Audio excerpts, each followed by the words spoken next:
नमस्कार, मैं पूजा भारतीय उपस्थित हूँ एक लघु कविता के साथ में। और ये जो लघु कविता है ये मेरी काफ़ी पुरानी कविता है। इसको मैंने 2012 में लिखा था। 2012 में जो निर्भया केस हुआ था, सभी को याद है ना। निर्भया केस पूरे देश को हिला के रख दिया था। कितनी निर्दयता हुई थी उसके साथ में, है ना। आज क्या वो घटनाएं नहीं होती हैं? उस इतनी बड़ी घटना के बाद जिसने पूरे देश को हिला के रख दिया था, जगह जगह कैंडल मार्च हुए थे, इंसाफ की गुहार लगाई गई थी, उसके बाद आज हम 2020 में खड़े हैं। तब क्या ये घटनाएं कम हुई हैं, ख़त्म हुई हैं? नहीं, मुझे तो लगता है कोई परिवर्तन ही नहीं आया है। उसके बाद भी उस समय भी जब हम उस समय में थे, जब इस केस ने पूरे देश को हिला के रख दिया था, उस समय भी ऐसी बहुत सारी घटनाएं निकल कर आई थी और उसके बाद भी ये घटनाएं कम नहीं हुई। आज भी ये घटनाएं हो रही हैं और इस समय पर भी हाथरस वाले केस के बारे में भी आप सब जानते ही हैं। और जब ये वाला केस बाहर निकल कर आया, इसके बाद और भी बहुत सारी घटनाएं कहीं राजस्थान से, कहीं और कहीं से, बहुत सारी जगहों से निकल कर आई। मतलब किसी के मन में कोई डर है ही नहीं कि वो कितना गलत कर रहे हैं। तो इस संबंध में हमारा देश तो बहुत महान है, सभ्यता के पीछे भागता है। जब तब ये बताता है कि हमारी सभ्यता ये सिखाती है, हमारी सभ्यता वो सिखाती है। तो जो भी हमारी सभ्यता सिखाती है उसमें ये सब चीज़ें तो मुझे नहीं लगता सिखाई जाती हैं। तो ये सब कहाँ से आ रहा है, क्यों आ रहा है, हमारे सभ्यता वाले देश में क्यों आ रहा है? तो इस संबंध में मैंने कुछ अपने विचारों को प्रस्तुत किया है और हो सकता है कुछ लोगों को चुभे, लेकिन मैं कोशिश कर रही हूँ कि मैं अपने मन के विचारों को आप तक पहुँचा सकूँ। तो मैं पंक्तियाँ प्रस्तुत करती हूँ।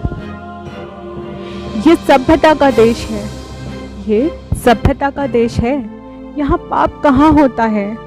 ये सभ्यता का देश है, यहाँ पाप कहाँ होता है। यहाँ तो पूजा जाता है देवी को। हमारे देश में देवी माता की पूजा की जाती है और देवी का जो स्वरूप है वो एक नारी का है। तो एक नारी स्वरूप को हम देवी रूप में पूज रहे हैं एक तरफ, और दूसरी तरफ क्या हो रहा है कुछ समझ नहीं आ रहा मुझे। और मैं इससे बहुत निराश, बहुत उदास, बहुत परेशान हूँ। तो मैंने उसी पर ये लिखा है कि ये सभ्यता का देश है, यहाँ पाप कहाँ होता है। ये सभ्यता का देश है, यहाँ पाप कहाँ होता है।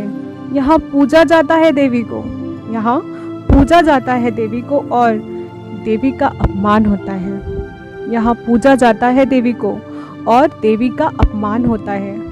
जो दर्द में तड़पे यहाँ, जो दर्द में तड़पे यहाँ, उसी के चरित्र पर सवाल होता है। जो दर्द में तड़पे यहाँ, उसी के चरित्र पर सवाल होता है।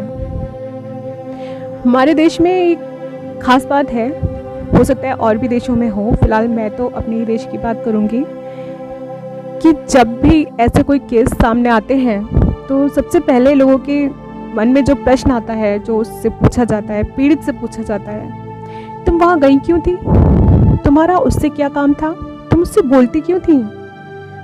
कोई ऐसे ही कैसे तुम्हें पकड़ सकता है, कोई ऐसे ही कैसे तुम्हारे साथ इतना बड़ा काम कर सकता है।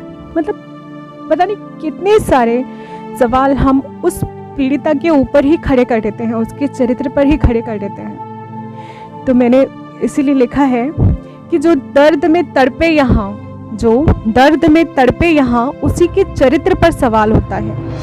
इंसाफ की आस में ही, इंसाफ की आस में ही मर जाते हैं लोग, इंसाफ की आस में ही मर जाते हैं लोग, और दोषी जीता रहता है।